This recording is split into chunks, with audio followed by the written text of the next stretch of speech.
Tonight, opposition NDC promises free university education for all first-year students as they launch their youth manifesto today. But how will the party fund it? More in the newly launched NDC Youth Manifesto, where the party says will provide jobs, and more jobs. We have an analysis of what is possible, plus speak to experts who have been poring over what the NDC has launched today. Stay with us.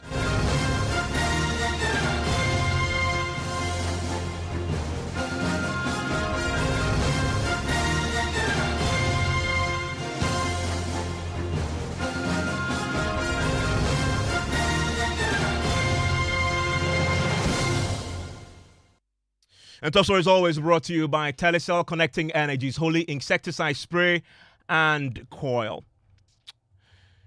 And today, the NDC is promising free university education for all first-year students as they launch their youth manifesto on the day when Ghana joined the rest of the world to celebrate International Youth Day. The opposition National Democratic Congress has unveiled its grand plan for young people in the country. Now, the newly launched Youth Manifesto promises to extend the free senior high school policy to private institutions, eliminate academic fees for level 100 university students, and establish a dedicated ministry for youth development, along with what the party describes as jobs, and more jobs through their 24-hour economy policy.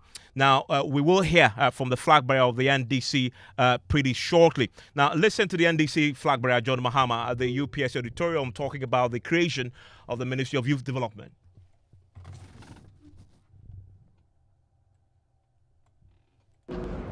Children, my young brothers and sisters, elections have consequences. And this is why you must vote wisely for change on December 7th.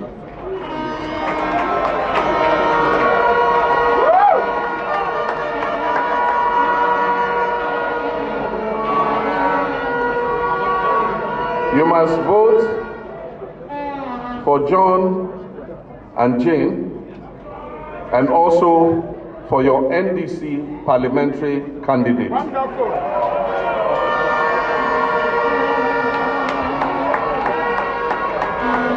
Because we need a healthy majority in Parliament to be able to carry out the programs that are needed to provide jobs for our young people. I'm resolute in my commitment to establish a dedicated ministry for youth development. This ministry will centralize the coordination of youth initiatives in Ghana. It will facilitate job creation. It will promote entrepreneurship. It will provide scholarships and enhance youth participation in decision making, while ensuring the effective implementation of the National Youth Authority Act. Despite various initiatives, a significant gap still exists between the skills offered by educational institutions and the demands of our job market. Only about 10% of our young people receive formal skills training, and thereby hampering their employability and their economic prospects. This current situation is detrimental to innovation and economic growth, and particularly affecting artisans and craftsmen who need access to modern tools and training. And therefore, to address these shortcomings, the next NDC government will partner with religious bodies and other non-governmental organizations to invest in diverse skills development programs to enhance the economic opportunities that are available to our young people. And so, the National Apprenticeship Program, which is NAP, and the expanded TVET centers will provide skills upscaling for youth who do not progress to the tertiary level. Political bias and nepotism have tarnished the recruitment processes within Ghana's security services and our public sector. This undermines trust in public institutions. Well, on education, John Mahama says a future NDC government will abolish the teacher licensure exams, construct new hostels for students on campuses to address accommodation challenges.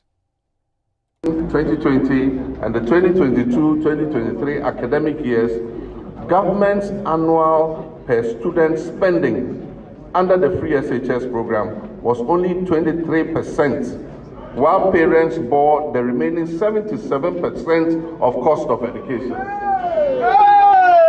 The next NDC government will improve the free SHS program. We will engage the stakeholders in education and ensure proper infrastructure and sustainable dedicated funding for free SHS.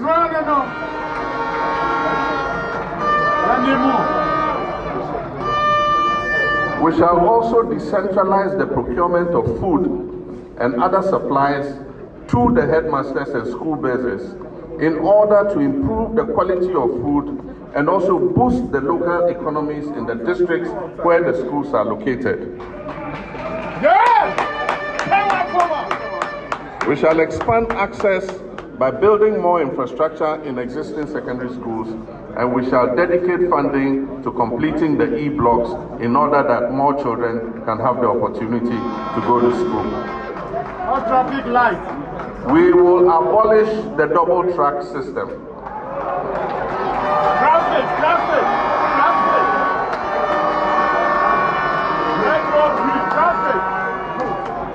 So that all our children can go to school at the same time and vacate at the same time.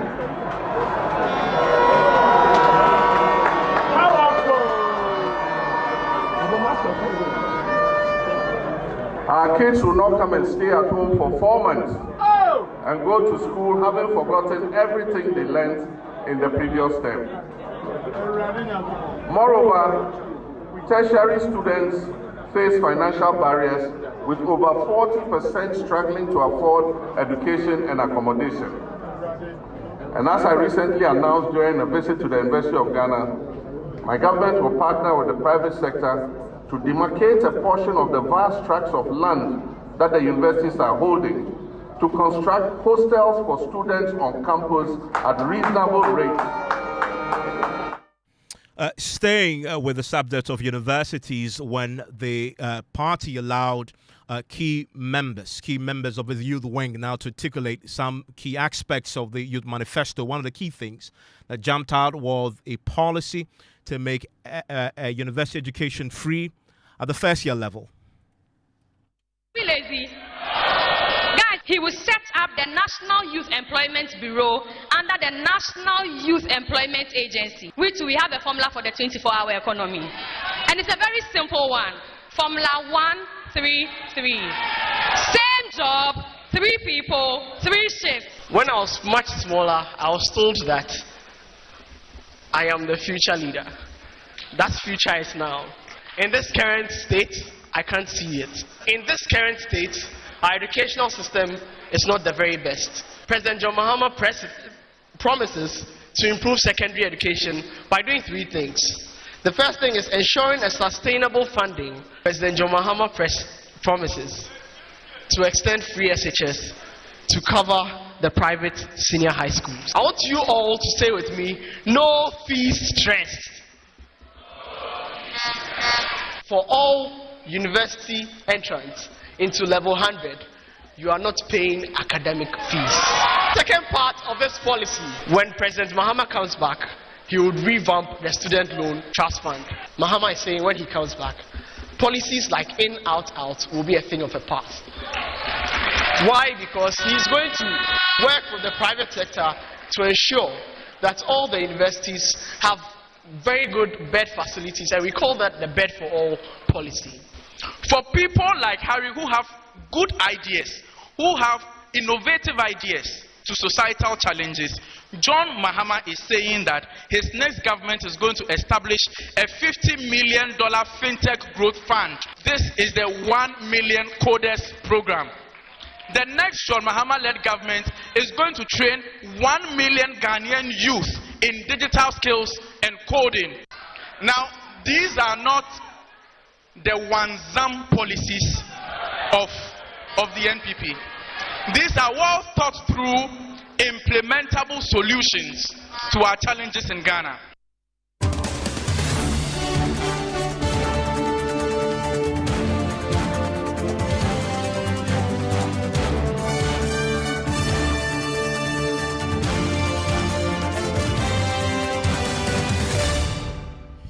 Let's subject what we've heard, part of what we've heard, to some scrutiny now. And my colleague with the Reset Desk, Kofi, joins me in the studio with more on this. Let's isolate that first part that has got a lot of people talking already. Free a tertiary education, at least for year ones, the first years in the universities across the country. We were looking at the cost implications of this. What have we learned? Well, so we've been crunching the numbers, and we are using an average level 100 enrollment of 15,000 students per academic year. We are looking at 15 public universities across the length and breadth of the country. So if you use 15,000 student enrollment plus 15 universities, we are talking about a total student size of 225,000. And if you use an average academic fee of 2,000 cedis, then the total comes to an estimated figure of 450 million Ghana cedis, almost half a billion Ghana cedis. If you add this figure to how much we are already spending on free SHS, which is 2.8 billion Ghana cedis every year, then it means that the education budget, if you exclude just free SHS and free level 100, we are talking about 3.5 billion Ghana cedis for 2025. And let's note, part of the NDC's promise today is also to extend the free SHS to private schools. It means the budget will go high. We are going to spend more than the 2.8 billion cedis that we've budgeted for this year. So estimatedly, if you look at the growth in terms of the budgetary allocation, that's about 8%. So we should be looking at a figure of 3.5 billion Ghana cedis in 2025. If you add that of the free level 100, then the figure could be moving to 4 billion Ghana cedis. Just recap again on the estimates, just if you want to cater for the university fees for first years. It's coming down to just about $500 million. Exactly. Now, 15 public universities that we picked from the 2024 budget, and we are looking at an average enrollment size of 15,000 students, and that gives you a total student size of 225,000. And if you use an average academic fee of 2,000, which could be higher, we are looking at a figure that you mentioned, 450 million Ghana cedis, almost $500 million, Ghana cedis. I want to bring him on right now. George Opariado is the NDC youth organizer. Hello, George. Thanks for your time here on Top Story. Hello, George. Hello, George. I have with me also Kofi Asari, Executive Director of the Africa Education Watch. Hello, Kofi. Hi, Ivan. Great to have you, Kofi. So, Kofi, you've heard this particular promise already. There's a lot of talk around this already. You are in this space. Is this feasible? This comes at the back of our student financial assistance study, which we launched the report about 2 months ago. There is a need. The need is there because our secondary education system is graduating about 450,000 students, of which up to 60% are scoring passes in the electives, sorry, in the core. And the assumption is that if 60% are scoring passes in the core, you should be getting at least 45 to 50% qualifying for tertiary and transition. But the data, the most recent data we have from GTEC, 2022-2023 academic year, indicates that only about 125,000 students were admitted into level 100 in public tertiary institutions.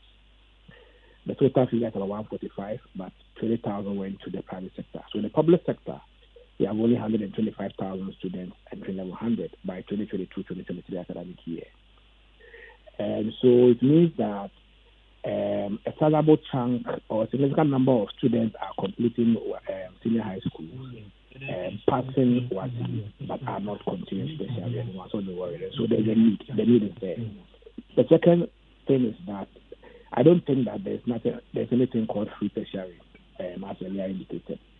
The cost of tertiary per our research, which we published 2 months ago, for humanities, it's about 15,700 a year.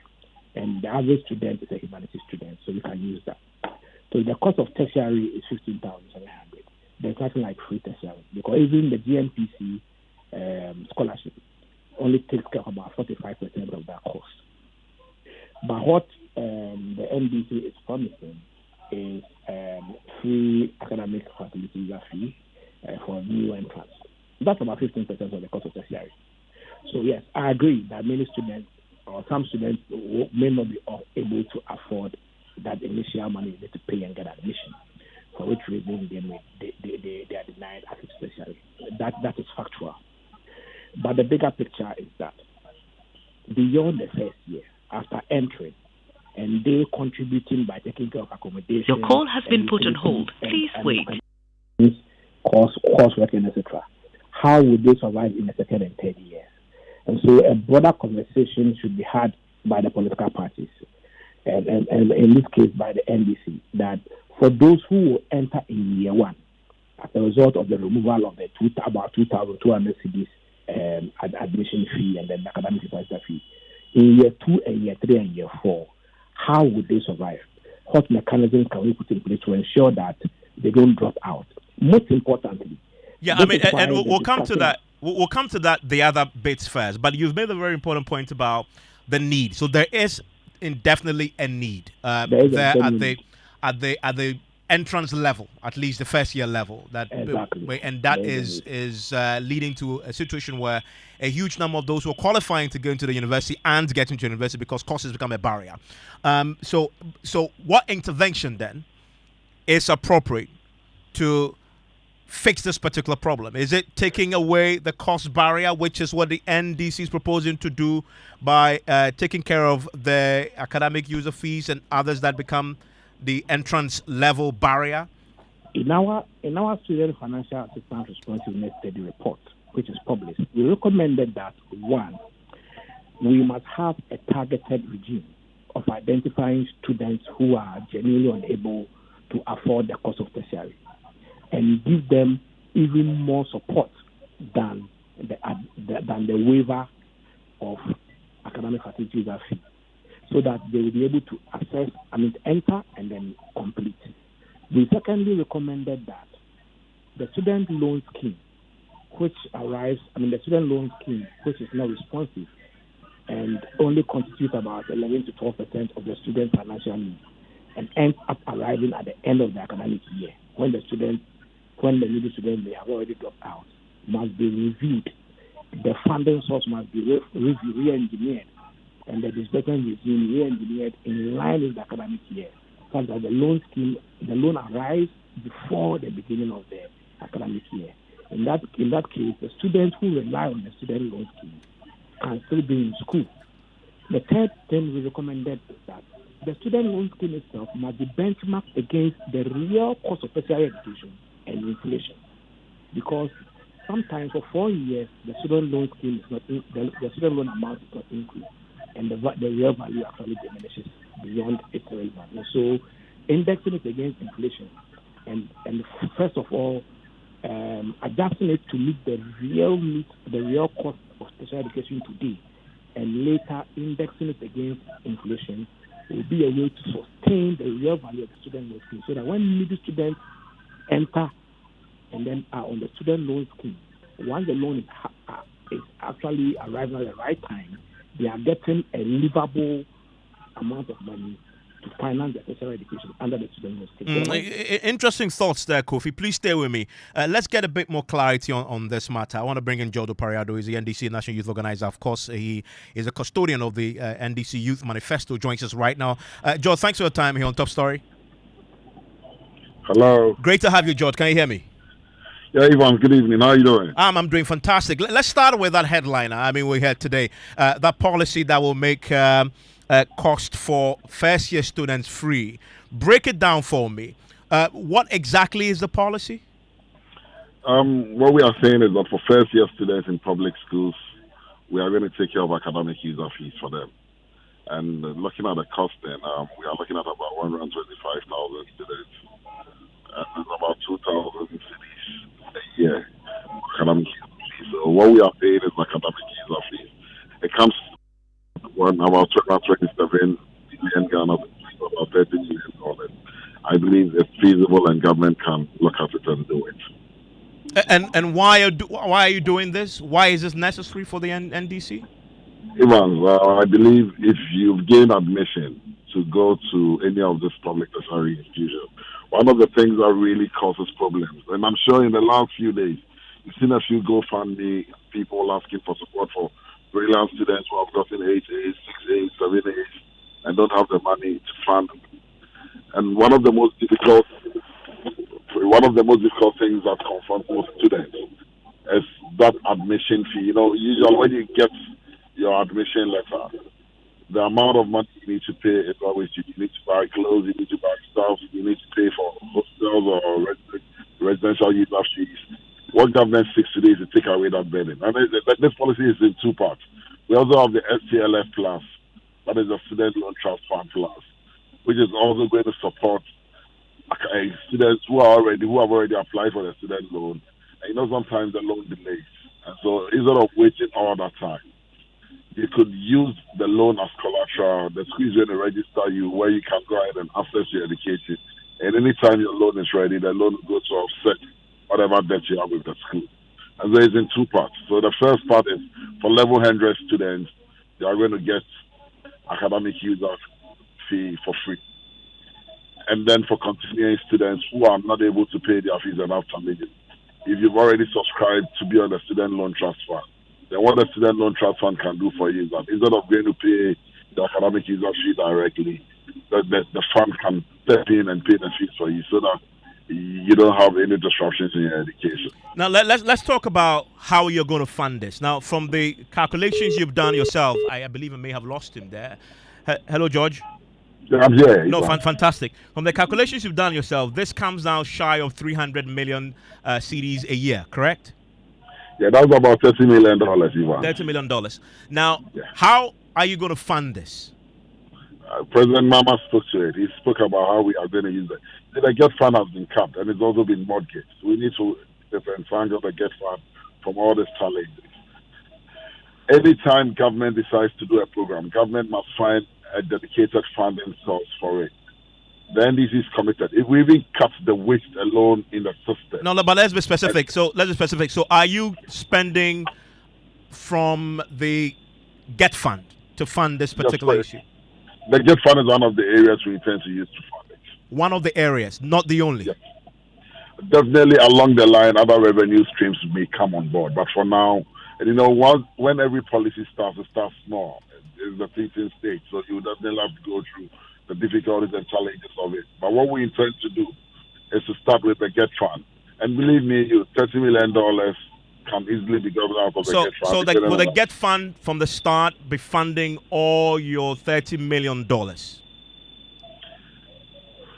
Ivan, you're overly pushing me. But what I'm saying is that we're in an election period, and what we do is obviously once you put out a policy to interrogate it for people to know if indeed it's doable, right? And so these questions you can expect. But Ivan, this is feasible, and I'm telling you that if we even cut the waste in government, the number of presidential staffers we have, the 1,620 presidential staffers, if we reduce the number, of ministers, we should be able to make enough savings to fund this policy. But specifically, I'm telling you that we are going to use the GET fund as a starting point. Yes, but and that's why I'm asking. That we look for additional funding sources, we will look for it. That's why I'm asking, George. Now, we will limit it to the GET fund. That's what I'm asking, George. So the GET fund will fund all $30 million a year from the start. It is very feasible, and it can be done.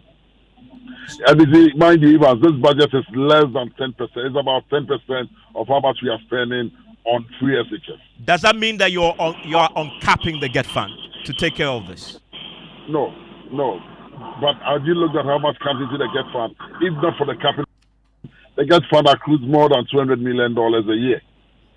And 30 million, you say, will be hived off just to pay the first year's education. There is nothing wrong. Every government and its priorities. If this is a priority project, there is nothing wrong if we decide to put $30 million from the GET fund into this project. And let's put this in the bigger context here, because you also have free senior high school, which you've told us today. And again, this is something you are repeating from your 2020 budget, that you are extending it to cover private schools. Currently, we are spending 2.8 million CDs on 2.8 billion on free senior high school. You are adding on the $30 million to it from there's a first years for the university. that is ballooning what you're spending on education alone. Is that realistic to sustain this? Considering that you're also going to add on the student loan scheme, which will be carrying a bit more burden under the NDC if you win. Is this one that the economy that is struggling currently can take? Yes, Evans, we believe strongly that we've looked at the fiscal policies and we've discussed it thoroughly at the committee level, and we believe strongly that the economy is capable and can sustain it. If you have any other alternatives, you may put it forward. But as it stands now, we believe strongly that it can be sustained. George, I'm very grateful. That is George Opariado there. He is the NDC youth organizer on this matter of the youth manifesto, which was launched today. The headline, obviously, being that the party is going to be paying academic user fees for all level 100 students, first-year students coming into the university across the country. They've estimated it's going to cost them $30 million, just shy of 300 million cedis. And he said tonight that what you're looking for in terms of the source of funding will be the GET Fund. Yeah. So we'll be looking at the GET Fund. And how much is it that we take from there to finance education? What are we learning? Well, this according to the 2024 budget statement put out by the Finance Ministry, and they've done some estimates from 2024 to 2027. And this year, they're expecting 7.9 billion Ghana cedis from the GET Fund levy, 9.9 billion cedis in 2025, 11.6 billion cedis in 2026, and by 2027, we're expecting 13.3 billion Ghana cedis. So it's actually the fourth or the third highest earner under the taxes on domestic goods and services in the country at the moment. Okay, Kofi, thank you very much. And a bit more analysis on this from 7 p.m. We have the special show. Now that the manifestos are beginning to trickle in, this is exactly what you expect we'll be doing here on your election headquarters, scrutinizing it with our partners in civil society. And Kofi Asari joined us earlier with his thoughts on this also. You want to also join us with your thoughts on this matter at 055-1111-997. Dennis Miracles Abuaj is the Director of Communications to the Dr. Baumia team. He joins us on the line on this particular matter too. Dennis, thanks for your time here on Top Story. You've heard the proposal made today by the NDC as far as the Youth Manifesto is concerned. The headliner, obviously, is the party proposing to take care of the academic users' fees for all level 100 students, first-year students going in.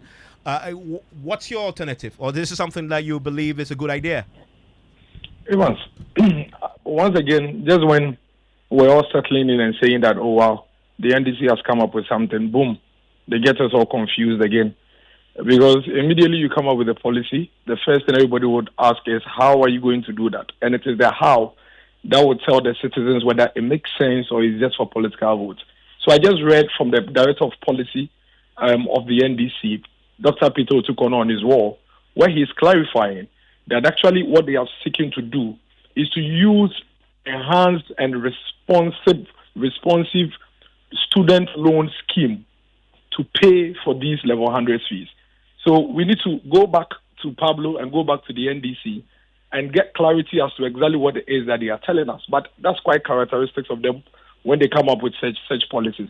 I think that anything that goes to support the Ghanaian vulnerable, anything that goes to support the Ghanaian needy is important and is crucial. But the biggest question here is, what is the sincerity and honesty in some of these things that they are promising?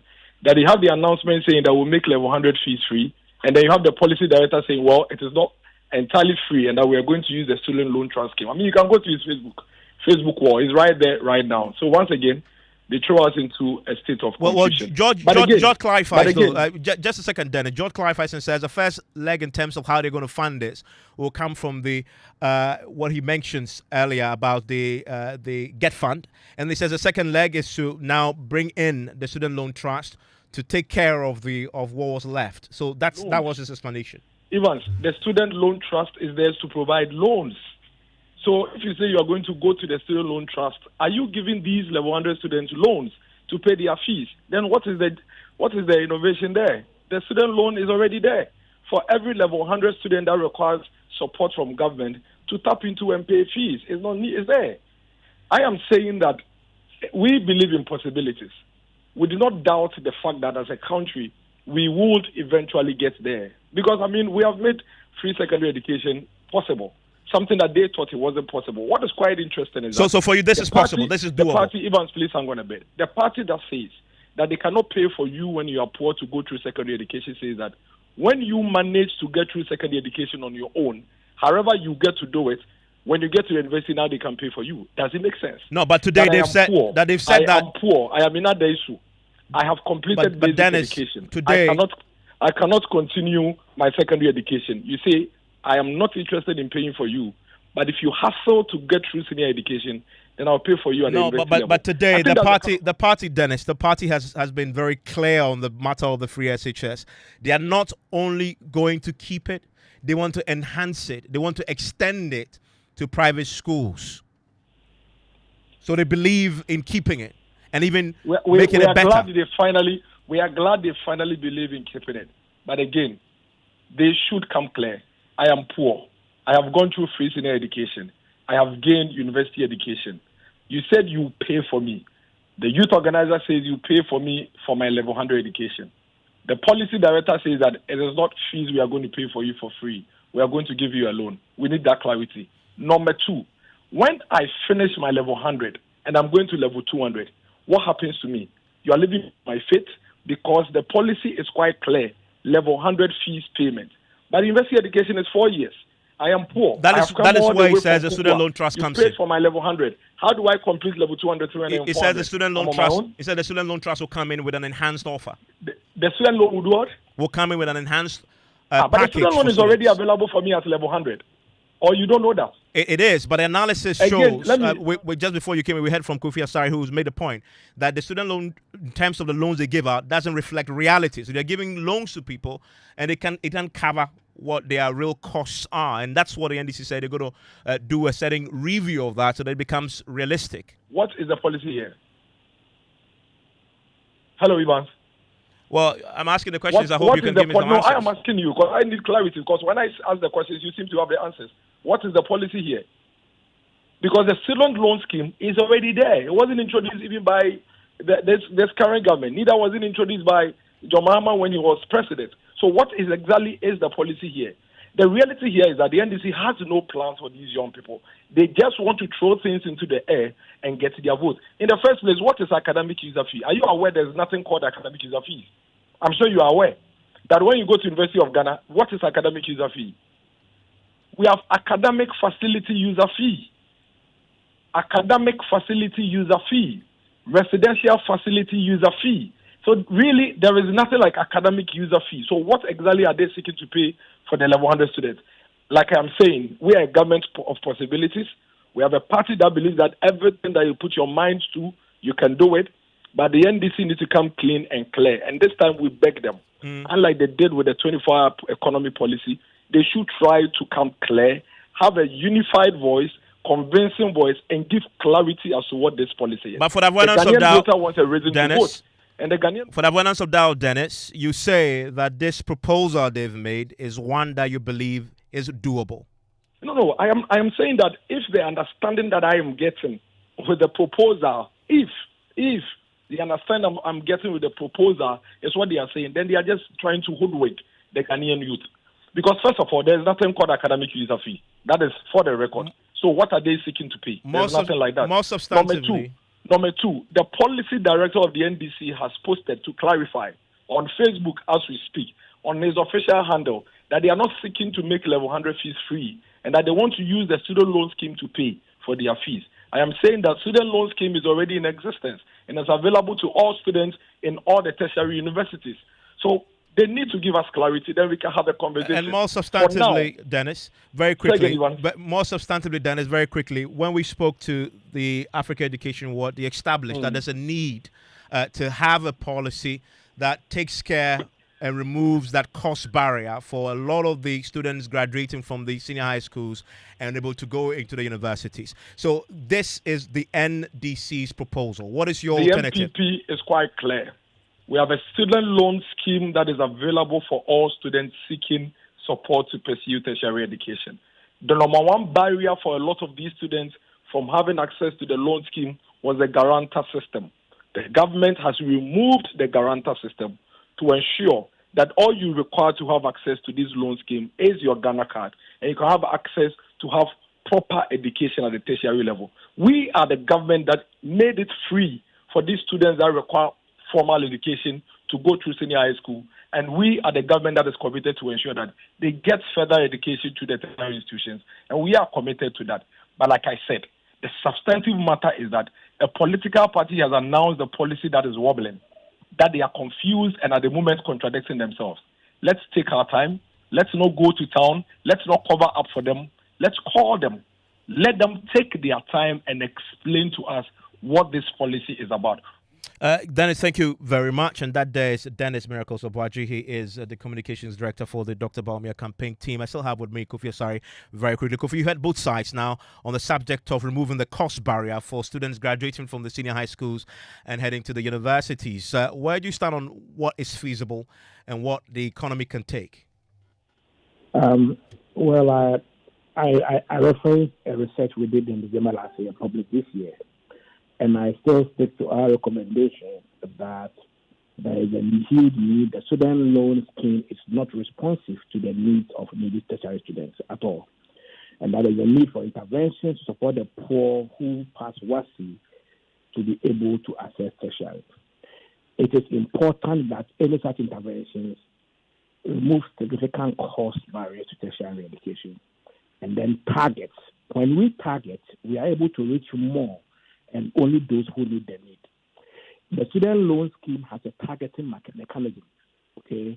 And so we can use that targeting mechanism to target such interventions, remove the academic facility user fee, and also beyond that, provide support throughout the 4 years so that it doesn't only be an initial subsidy at the level 100 level, but then it continues. On the financing, yes, I know that we are constricted in terms of the fiscal space and we are under a fund program. But I have also learned that the NDC plans to uncap Get Fund. If we uncap Get Fund today, we will have about 7 billion available for education. In that case, the 275 million that is likely to cost in year one will constitute 4% of an uncapped Get Fund. It is possible, but the bigger question is that the best way to spend 4% of Get Fund, or will we target? What's your answer? More and more poor students. What's your answer to that? Year, but then throughout their course of tertiary. Kofi, what's your answer? As it stands right now, the NDC is very clear. This is for all students entering the first year, so it's not one is targeted. What's your answer to the question you just asked? Our recommendation for all social interventions in the education sector is that free senior high school, any intervention at secondary level and tertiary level will have to be targeted to achieve the maximum impact, so that we just don't support people to enter tertiary, but then we support them to enter and complete, while having in mind that we must free resources for the other sectors, especially basic education, to achieve unison. Thank you very much, Kofi. And that is Kofi Asare. I want to hear from you on the 05511119997. Still ahead here on Newsnight. Coming up on Newsnight, fears of incitement to political violence grows, with the NDC warning it may be forced to, quote, draw its dagger if provoked by the governing New Patriotic Party following widely condemned inflammatory pronouncement by a Greek minister and Brian Champo. We will do everything to protect the democracy, but we shall not become the victims of peace. If anybody wants peace, let us all of us sit and negotiate peace. If you draw your dagger, we will draw our dagger. Also, the Coalition of Domestic Election Observers, CODEO, has been demanding that parties tone down on explosive political rhetoric immediately. The politicians should tone down their language, be civil and polite each other. After all, we have only one country to live in and want to live in peace and develop and progress. We have details, plus speak live to the Food and Agriculture Ministry, who says he has been misconstrued. Also coming up, Ghana fights off claims there has been an Mpox outbreak in the country this year, as Africa's CDD declares the fresh outbreak a public health emergency of international concern. In Ghana, our last case was in April 2023, but so far as we have some in the facts, we're also going to activate our systems to detect cases and manage them. We have details as the Ghana Health Service rolls out its response with activation of its surveillance system to detect any new cases. And we also have business for you, Desire. And Bank of Ghana forecast an improved financial position for this year due to the current development in the economy. And in sports, Ghana Athletics President Bar Husseini blames the country's poor Olympic performance on a lack of investment, insisting the team couldn't have done more with the resources provided. I want to stay with us for that and more here on Newsnight. Details in a minute.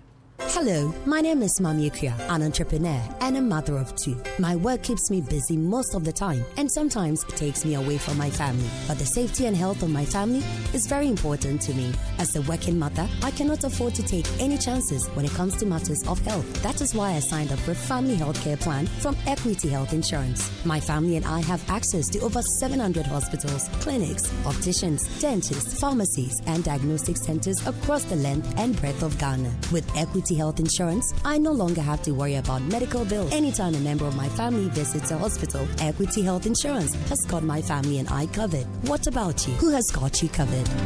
Call Equity Health Insurance on 050-660-7910 and talk to them about your family health needs now. Visit equityhealthinsurance.com for more information. Equity Health Insurance, here for you.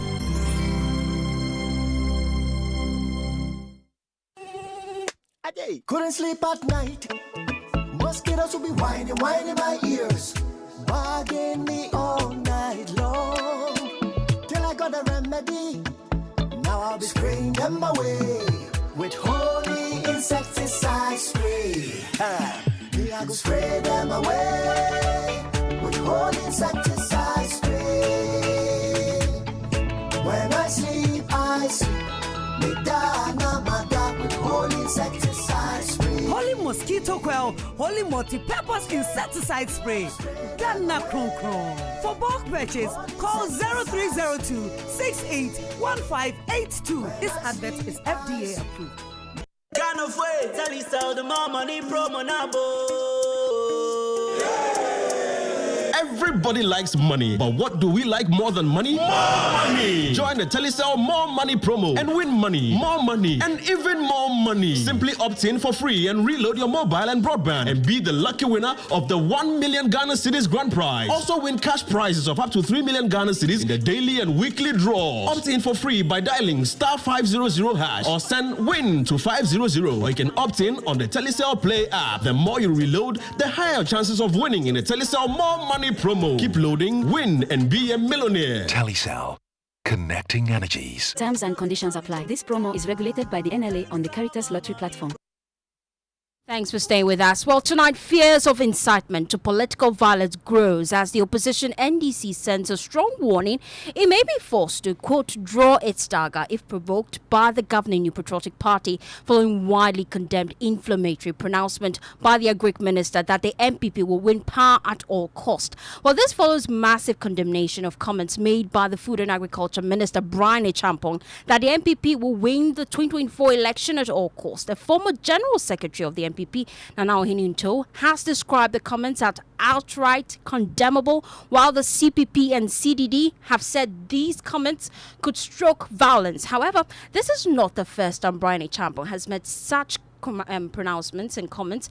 Well, his previous comments that the NPP will not hand over power to the NDC drew similar reaction. Well, there's more in this following report.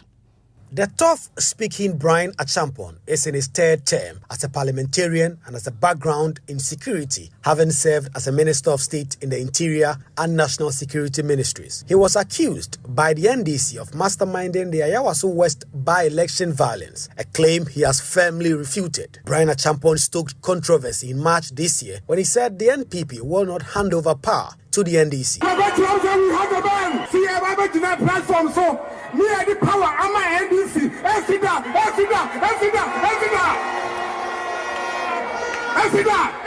These comments drew sharp criticism from the NDC and some CSOs who interpreted the comments as a recipe for violence. Just 4 months down the line, the Minister for Agric at an NPP rally in Nsawam said the NPP will win the 2024 election at all costs. The NPP is bound to win the election. We will use any means to win the election. If you don't understand, go and bend the sea. We will win the election at all costs, so we can continue the good works of the MP.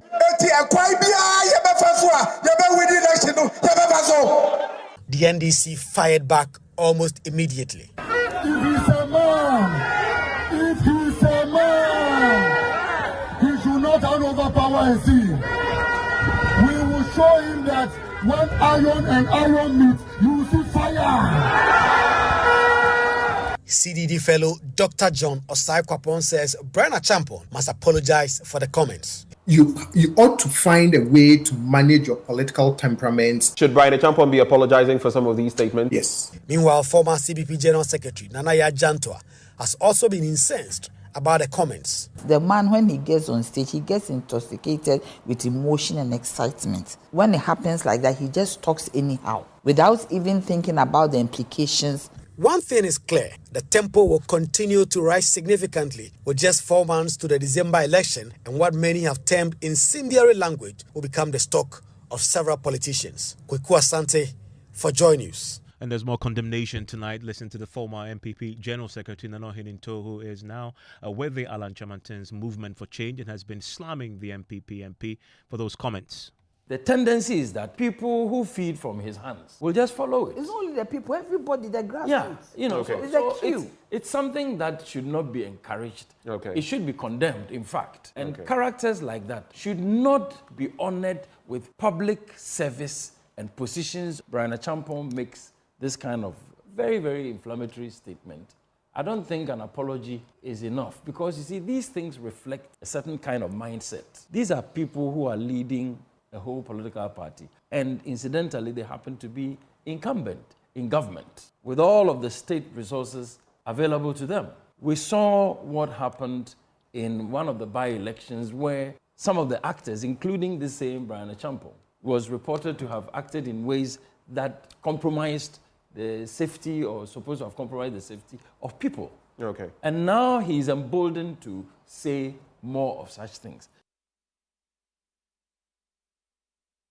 Well, Evans, the Coalition of Domestic Election Observers, they want political actors to tone down on inflammatory comments as they have the tendency to plunge the nation into chaos. Well, here's Reverend Dr. Fred Degbe. He spoke to my colleague, Blessed Suga. These inflammatory speeches, the kind of thing that they are saying, if it actually happens, the country will be ungovernable for anybody. I think if we scan the environment and see what is going on elsewhere, whether it's youth or Gen Z and all of that, they've made their countries almost ungovernable. So let us tone down our language. Let us make sure what we have is a free, fair, credible election where the winner will know they won, where the loser will admit that they have lost and they will go over it and have another one. So this inflammatory one, even if it's directed at our own constituency, it will not help us if they carry out some of the things that the threat is all about. This is not necessary. We don't need that. The politicians should tone down their language, be civil and polite to each other. After all, we have only one country to live in and want to live in peace and develop and progress. In this particular case, would you urge the NDC and the NPP to withdraw their statements and perhaps apologize? Yeah, the NDC and the NPP, they both know that there's a lot at stake. But we don't get what you want with inflammatory language. And pardon my language, I mean, if they say if somebody takes your cloth, well, and you run after it naked, then the two of you are probably in the same boat. So let's tone down, let's withdraw these inflammatory languages, let's be decent and show that we have class. As Ghanaians, we cherish our democracy, we can work together, and let those who want to say whatever they want to say it. Because after all, the majority will discern what is being said and do what they need to do. We don't need to inflame anybody with this type of language that is being bandied around. Apologize. We didn't say it well. We are sorry. Or we will work together for a peaceful Ghana. Well, today we've been hearing from the National Youth Organizer of the NDC at the launch of the party's youth manifesto. He served notice the party will be forced to draw its dagger if the MPP provokes it, but they will use every lawful means to win the elections. This election is our revolution without a gun. It's a revolution of mind and wit. is a revolution where the gun will be the ballot, and we'll go out there and vote massively. And we will make sure that that ballot box is protected. And like we always say, the NDC is law-abiding. The NDC will do everything because we are the midwives of Ghana's democracy. We will do everything to protect the democracy, but we shall not become the victims of peace.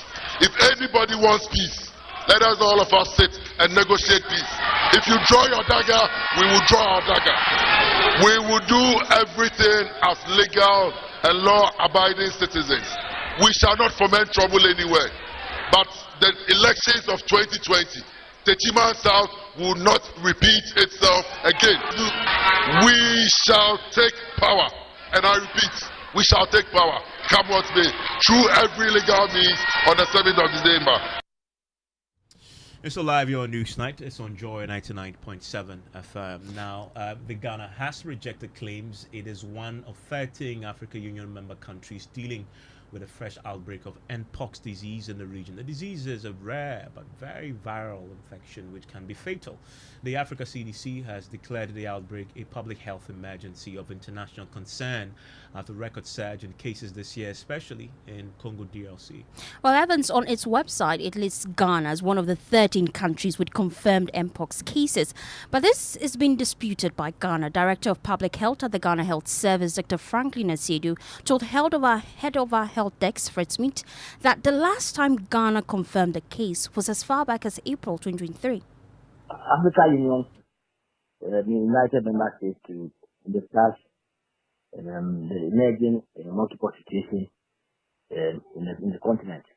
So, because, the surge in cases started in 2022, in 2023, and then it somehow subsided. And then in 2024, they are getting a number of cases in Congo DR, a number of cases. So they called an emergency meeting so the member states would be on alert to look for cases and possibly address them. So at that meeting, it was for us to come out with our action plans about how to address the issue. And then I think 2 days ago, the AU has declared Mpox as a public health emergency of international concern, meaning that countries have to, when you declare a fix, like a lot of resources will come, and countries have to have high alert for that particular disease and consider it as emergency. So that is the situation. We Ghana, our last case was in April 2023. But so far as we've had some in the past, we're also going to activate our systems to detect cases and manage them.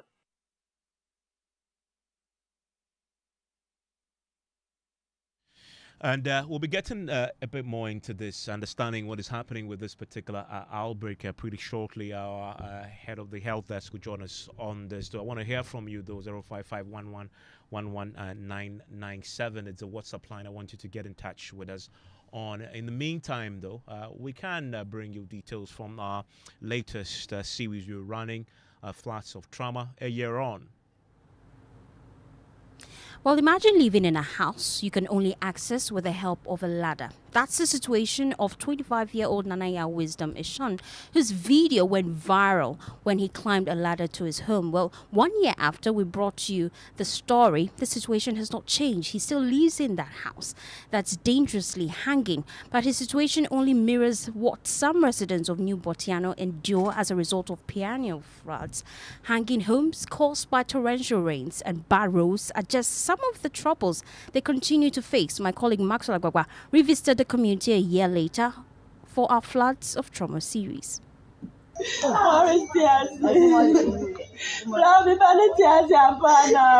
It is March 2023. Flood water has forced the collapse of a building here at New Botiano. 2 children, 9 and 11 years, were swept away. They died. Their mother, Nanama, sits on the floor inconsolable. Not too far from Nanama's house is a house which is virtually hanging. The only way to access Nanaya's residence is with the help of a ladder which sits about 10 feet deep into the belly of the earth. The only thing missing here today is the ladder, a massive erosion caused by continuous flooding in the new Botiano community. It has left roads impassable and some structures on the verge of collapse. Anytime it's rain, it's very Nanaya Wisdom Eshen moved into the hanging house with his brother after the owner was forced by the situation to relocate with his family. Anytime it's rain, it's very dangerous because you heard a sound of vibration. All the house were vibration and many things happen. Some erosion is very hard. It's very dangerous. It's very dangerous. The government to do something for us because you came here last year. And right now, it's getting worse than last year's. Another resident, Ales Nanabenyi, says the flood is not only destroying their structures, but also destroying properties, roads, and claiming lives. He wants authorities to deal with the problem. When the rains come, don't go out to buy food. The situation in New Botiano does not only pose a challenge to residents, but persons who use the Accra-Takoradi highway. The flood water and silt from the community and other parts of the Weja-Kaswa Ridge are dumped on portions of the highway, resulting in bumper-to-bumper traffic. My name is Emmanuel Adopreko, Secretary to the Union. In fact, the road is very bad. It's a erosion, and before it wasn't a lot. Before, the whole place was bush. When it rains, during that time, the soil can absorb the water. But now they are building their houses. They have transferred everything, their water waste, everything to the main road. So now it's the rain and the main, their waste, which is spoiling the road now. And Master Ogba filed that report. Details of that is across our social media platforms. I want to quickly return now to our story about the Mpox outbreak and the Africa CDC's warnings. Yeah, we have Fred Smith, his head of our health desk, joining us with more on this. Fred, you've been going through the Africa CDC's website, and you've been getting figures. Tell us, what do they say about Africa?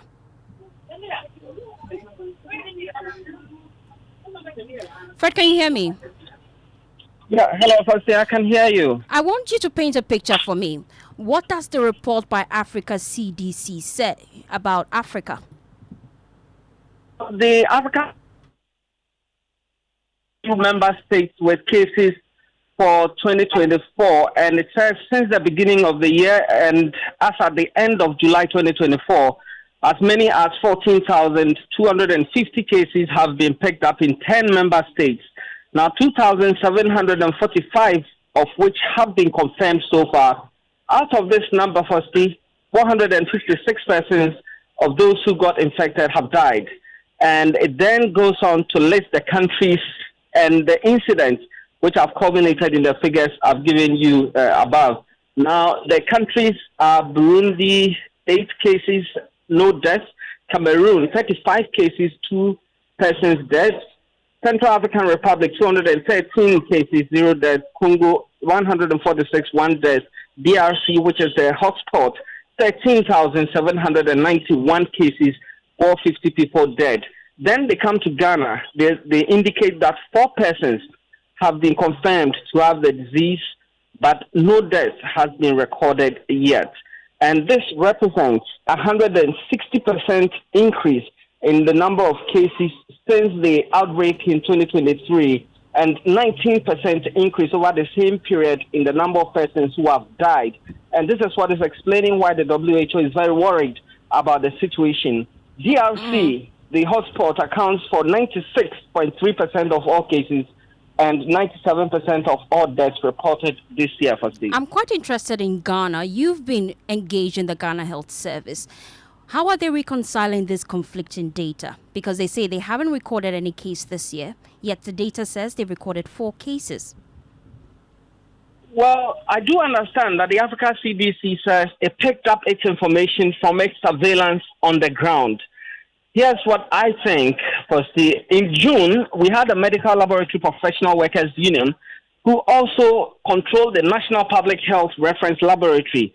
That's where all such cases are tested. They were on strike, demanding improved conditions of service. So all of the laboratories where these could have been tested were shut down. Could it be that these 4 cases were picked up during this period? No one can tell now, firstly. But the two highly reputed institutions must reconcile these two numbers to address this once and for all. In the meantime, though, what is Ghana's response to the outbreak? Well, the Ghana Health Service says it has activated its surveillance systems and also asking people not to assume any rash they see on their skin is normal or even chickenpox. Now, they are also undertaking public education on mpox so people don't keep these cases to themselves or even attempt to treat these at home. Yeah, so I think what we did in the fact is to create more awareness. You see, monkeypox, okay, the name is pronounced mpox. It used to be monkeypox, it's mpox. Yeah, so it looks like chickenpox. So it's to create awareness that when you have like rashes on your body, don't assume that it's chickenpox. You have to go to the health facility, samples to be taken, and then we'll confirm. And when it's severe, you may be admitted. But normally, most of the cases for mpox is not severe, so they are managed on the OPD basis. So we are going to improve our activate our surveillance system. That's going to make sure that we have high awareness of Ghanaians not to assume rashes on their body to be chickenpox. And then we're going to improve also on our coordination systems from the Africa region to country level to ensure that we are dealing with the challenges. One of the things that they also do is that there are vaccines for mpox, but the vaccines are not very finalized yet. So those are discussions going on if there are vaccines, which target groups should they be used for. So those are things that ministers will discuss how to address. You heard Director of Public Health at the Ghana Health Service, Dr. Franklin Asiedu. And still to come, Bank of Ghana justifies its decision to enter into the Gold for Oil program without an agreement with the precious mineral marketing company. The central bank has to take every decision that it has to take possible to ensure that we don't have disorderly collapse in the financial sector. And that's precisely what the central bank did. More as the central bank caps allocations to Gold for Oil program in compliance with IMF directives. The central bank's participation in terms of financial contribution to the Gold for Oil is capped, and nothing more is being added to that.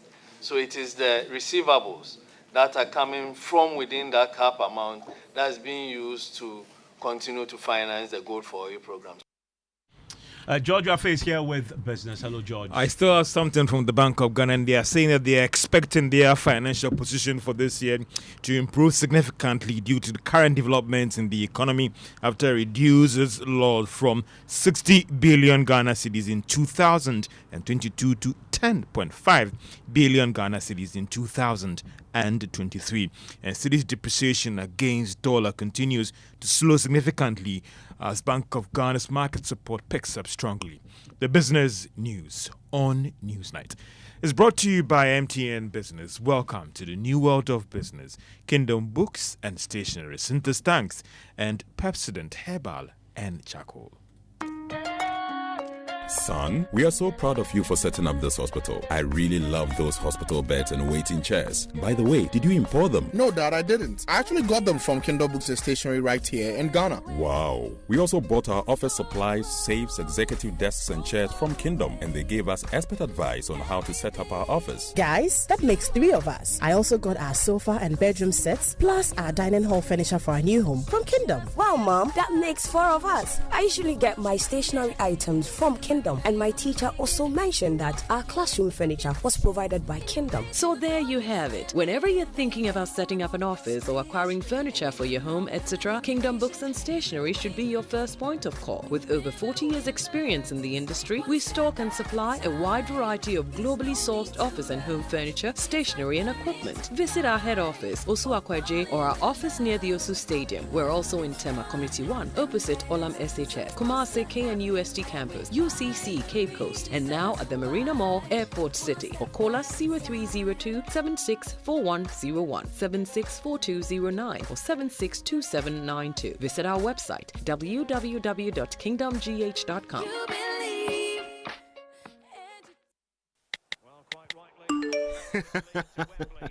Hey, so as for you, every day you are just pressing your phone. Why? Are they paying you? They are, Oma. Eh?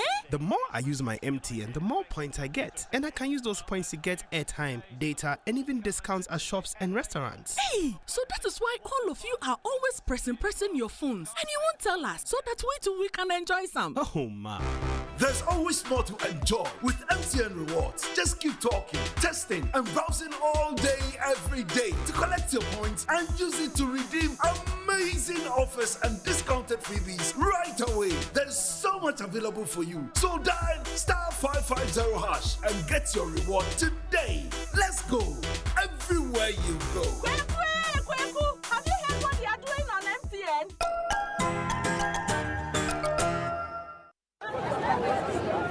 Choboy! Yeah. We have a new leader in town. OBRNT. Amanfo. Madam was Sibebre. When him say my baby, maybe more charcoal for whiter teeth. More charcoal. Not only that, maybe lemon. More lemon. Zinc for fresher breath. More zinc. And fluoride for stronger teeth.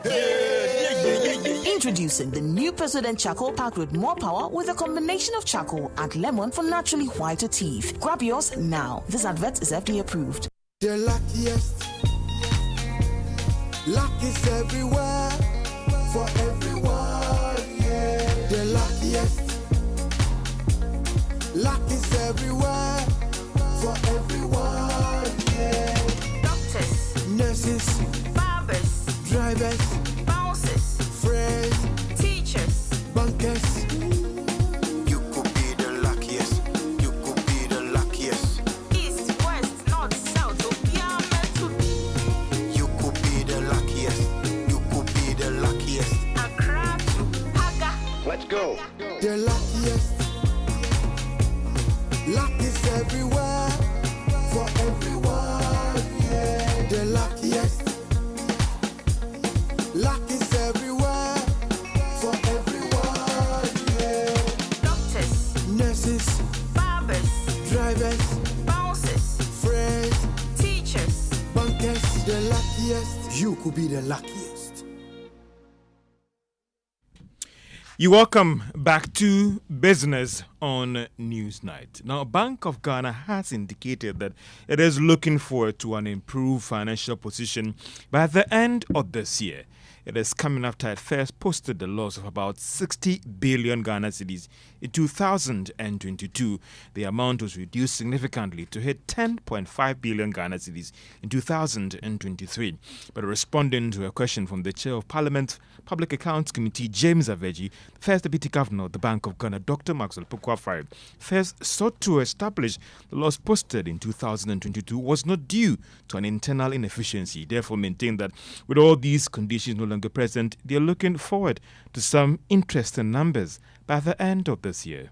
From 2022, the biggest portion of the loss is not really coming from our operations. It's coming from as a result of the 50% haircut that the central bank took on behalf of stock of government debt. Now to your question, going into 2024, as we are now, the objective is to get inflation to 15% at the end of December, plus or minus 2. And as we're on track to getting there, gradually we realize that the cost of open market operations will be reducing because we are no longer in the high inflation environment. We are moving into a low and stable inflation environment. So the cost will be reducing. And if that accounts for 80% of your cost, I wouldn't want to project, but what I can say is that gradually the cost of price stability is gradually going down, and the central bank should begin to see that that cost does not account for a bigger proportion of the outturn of his financial statements going forward. Dr. Maxwell Pokuafare is the first Deputy Governor of the Bank of Ghana. The city's rate of depreciation against the dollar continues to slow significantly. Now, this is based on fresh data secured from some of the commercial banks. There is more in this report. The data shows that over the past week, the Ghana cedi has been relatively stable against the US dollar.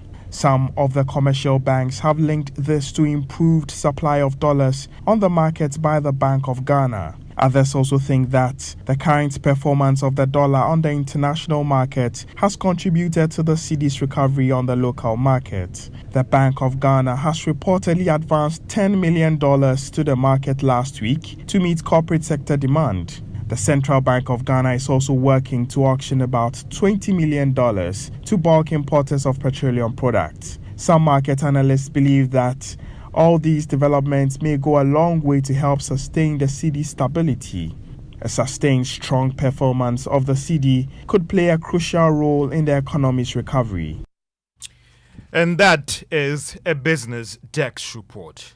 Now, the National Petroleum Authority has denied licensing bulk LPG distributors to directly sell product to consumers on the market under the cylinder recirculation model. Now, this is one of the reasons that has led to the LPG marketers having indefinitely stopped loading gas from two industry giants, that is Blue Ocean and State Petroleum. But communications manager at the National Petroleum Authority, Mohammed Kudu, says that that is not the situation on the ground. As though they are selling directly to the market. And this is what the policy allows. The policy does not allow the bulk producer, if you want, to do the retailing. You can't do that. If you are going to retail, then you have to be doing through an existing OMC that you have a relationship with, or ordinarily for anybody who would want to come into the space, the person should be coming through an existing LPGMC. That is the structure. So what we have actually agreed and have established as part of the policy going forward is that, look, it is okay for the existing LPGMCs to sell their product in the method that they are currently doing, side by side with CRM.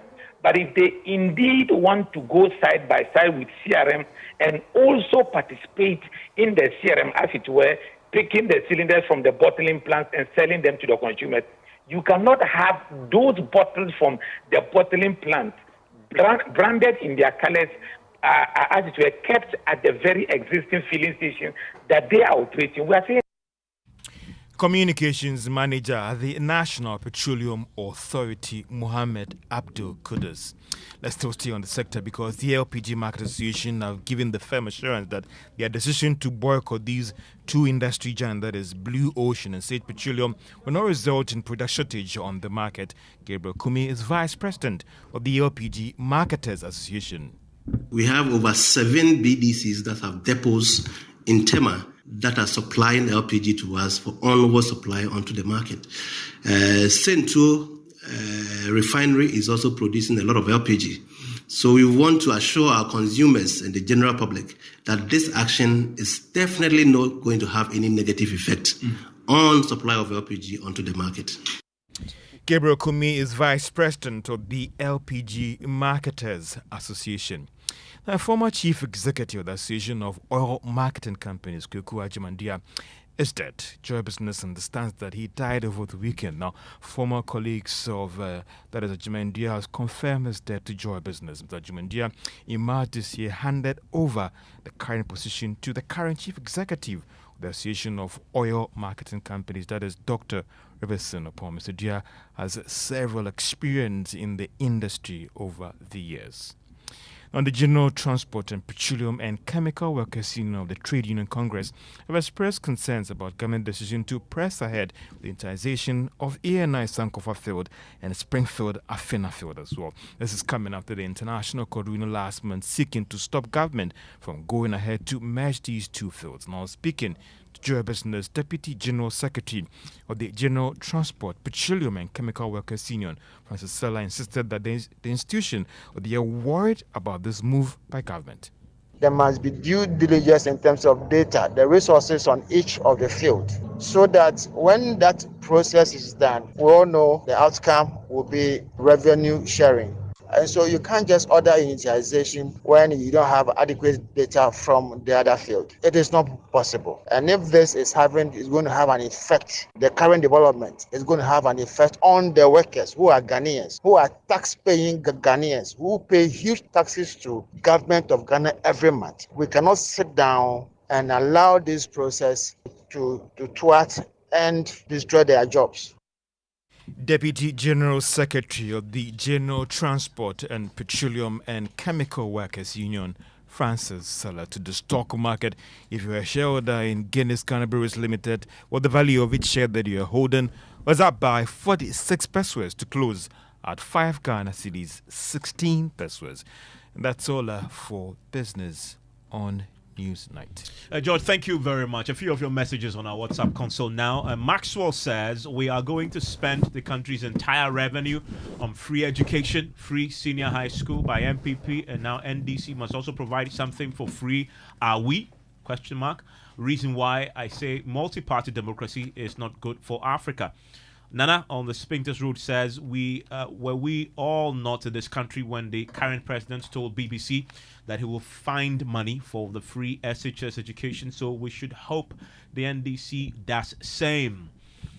Ruben says NDC should be careful about these free things. They should rather use whatever fund they will be finding, using it for the free education to create jobs for the people after their tertiary education, since many have completed without jobs, because this is not going to help our cash or core economy.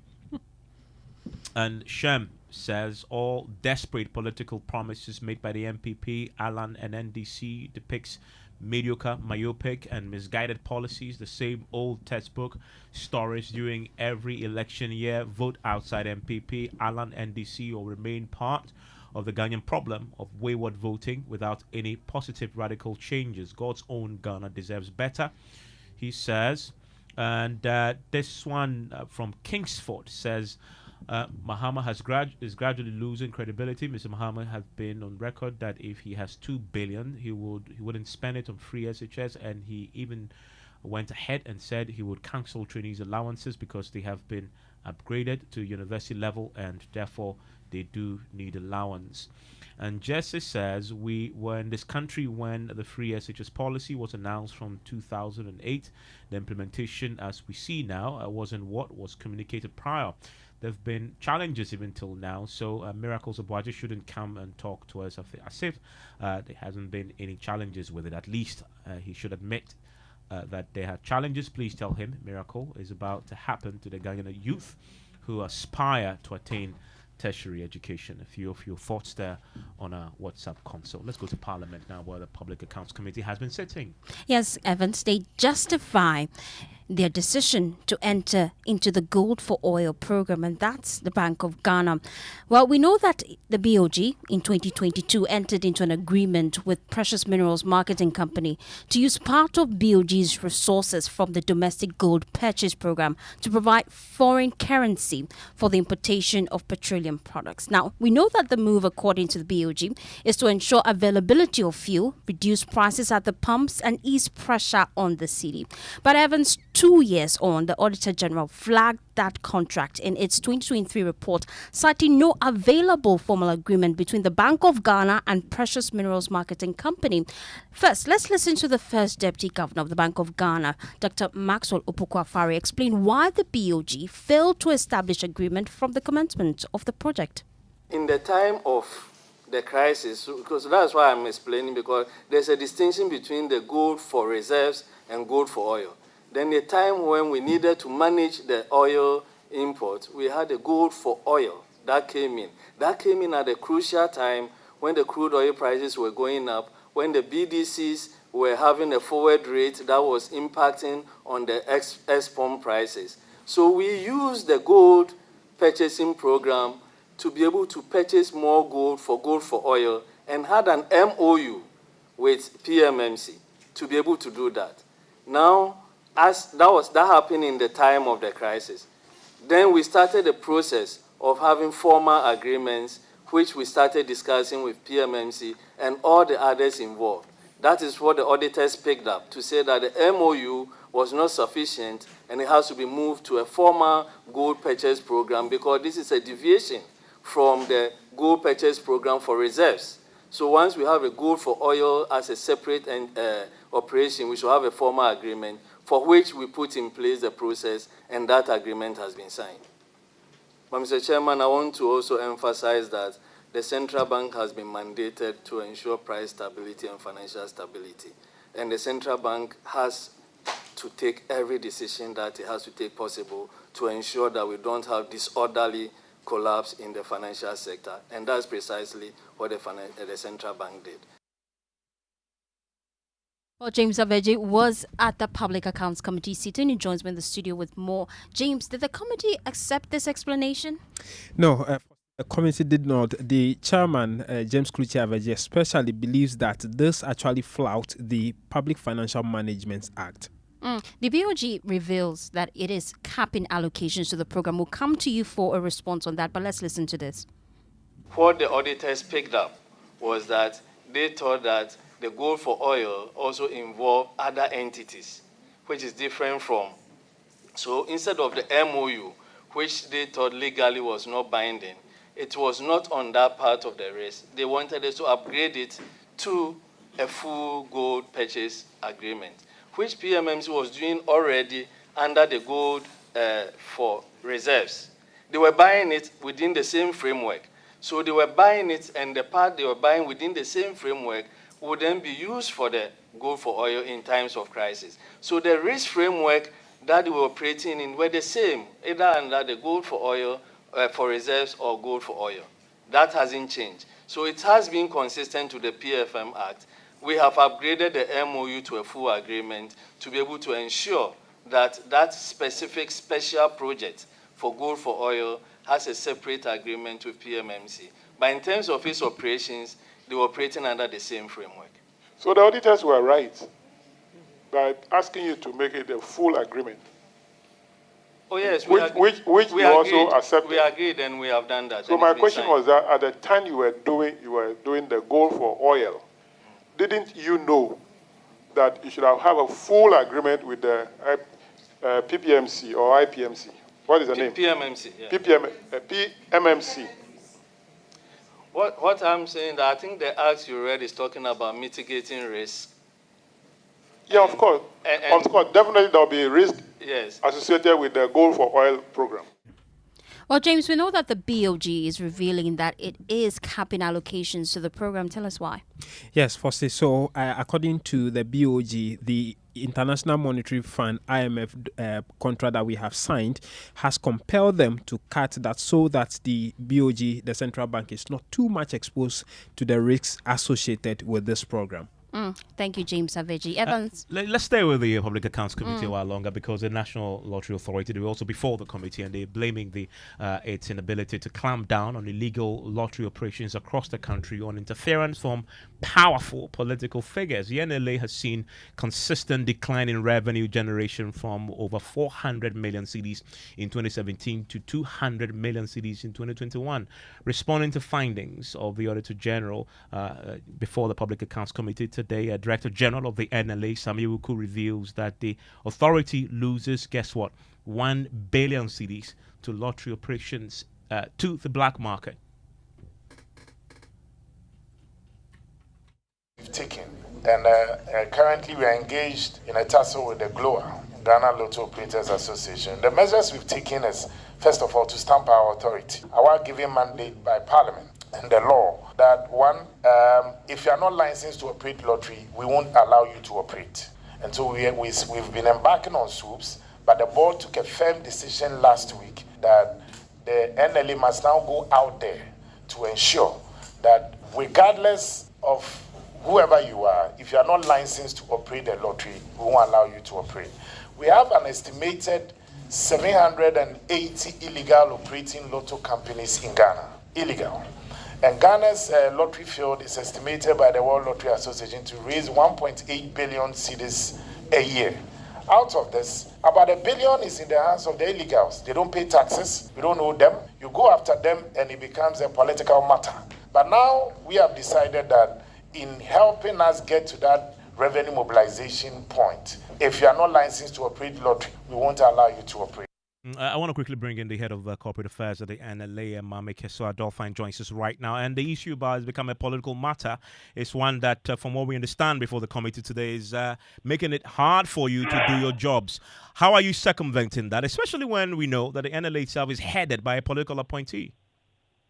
Exactly, Evans. And so one of the issues the Director General has faced, especially in an election year, is when you threaten them that we are going to close down your shops, we are closing down your business. They say we have the numbers, we are going to punish you, we are not going to vote for you. So these have been some of the threats that have come their way. But the Director General says he's not budging. And with the new board chairman on board also, Mr. Gary Mafu Esquire, they issued a strong communique signed by the board chairman himself last week that at its 46th meeting on Tuesday, they resolved to inform the public, pursuant to Section 10 of the National Lotto Act, that the following companies, they listed a couple of companies, KGL Technology Limited, Blue Star High Tech, Luma Facilities, Zeta Technologies, Fortune Synergy, Afri Lotto, Game Park, and Wolaki. If you don't find your name here, it means they are coming after you. And they are doing this in conjunction with the joint military and police force, and they are closing down your shops, they are taking your books until you come to the authority to be regularized. So this time, they are not taking any calls from the political parties or the influential people, sometimes traditional rulers who these illegal lotto operators run to. They are just going to go and do their job. And also, they are meeting with the Ministry of Finance and the GRA on Thursday to map out a route or roadmap as to how they can bring these illegal lottery operators into the tax bracket, because that their business is hurting the authorities' revenue. Thank you very much, Mameke Swadolfine. She is the head of corporate affairs at the NLA. We can do some sports now. And Ms. Bao is here with the very latest. Lotto is very lucrative. You're losing 1 billion cedis just to the black market. Yeah, that's a lot of money. Lot of money. Well, Olympics is over, and Ghana's performance of this year's Olympics wasn't particularly the best. We came home with no medals. That's a decline from what we had at Tokyo, where we came home with at least a bronze medal in boxing. The Ghana Athletics President Bar Husseini, he has pointed to inadequate investment as a key reason for the country's disappointing performance at the Games. He emphasized that the team made the best of the limited resources available to them, suggesting that without proper funding and support, achieving better results was not feasible.